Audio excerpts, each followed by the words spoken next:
Jean-Michel Apathy, ce déplacement d'Emmanuel Macron chez lui, la ville de son enfance, Amiens, pour 2 jours, est-ce qu'il prend des risques, le chef de l'État, dans le contexte que l'on connaît?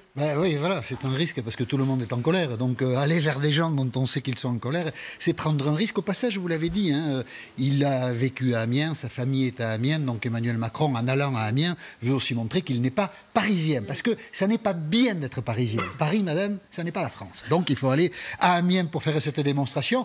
Et au fond, il va être, l'expression n'est pas de moi, Emmanuel Macron, puisqu'il y a de la colère, à portée de baffe. L'expression, elle est de Xavier Bertrand, qui dit souvent, il y a une citation qui le résumait de cette manière, que les élus locaux sont à portée de baffe. Voilà, parce que tout ce qu'on a à leur dire, on leur dit, on les voit. Un président, on le voit moins souvent, évidemment.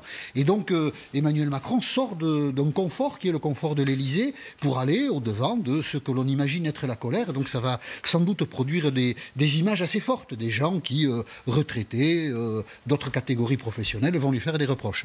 Quel va être le programme d'Emmanuel Macron? Il a deux temps forts. Deux grands rendez-vous. Voilà. Donc le premier, c'est cet après-midi. Il était prévu depuis longtemps qu'un pôle universitaire qui vient d'être construit soit inauguré par lui. Ça s'appelle la Citadelle. C'est à Amiens. Une rencontre est prévue avec les étudiants. Le syndicat étudiant UNEF prévoit aussi de masser des étudiants devant ce pôle universitaire. Et la rencontre est particulière puisqu'elle survient 15 jours après l'immolation par le feu d'un étudiant qui a mis en lumière les questions de précarité des étudiants. Et comme l'État ne peut pas y faire face en augmentant par exemple les bourses et les aides, parce que voilà, on en a parlé avec François-Xavier, de l'argent, oui. Même quand il n'y en a pas, on en trouve, mais il y a un moment où on n'en trouve pas. Donc c'est juste dans le dialogue, dans l'échange qu'Emmanuel Macron doit calmer la colère. Et le second grand rendez-vous, ce sera demain matin sur le site de l'usine Whirlpool, qui est un site emblématique, puisque dans l'entre-deux-tours de l'élection présidentielle, le candidat Emmanuel Macron avait fait sensation en allant voir des ouvriers, leur usine était en difficulté,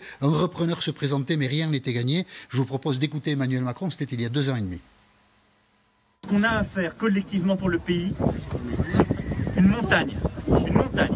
Donc moi je viendrai toujours sur les sites. Et je reviendrai sans les caméras, vous voyez bien, je leur ai dit ce matin, pour vous rendre compte. Mais après les élections? Non mais, bien sûr, je viendrai après les élections. Même si vous perdez? Oui, même si je perds.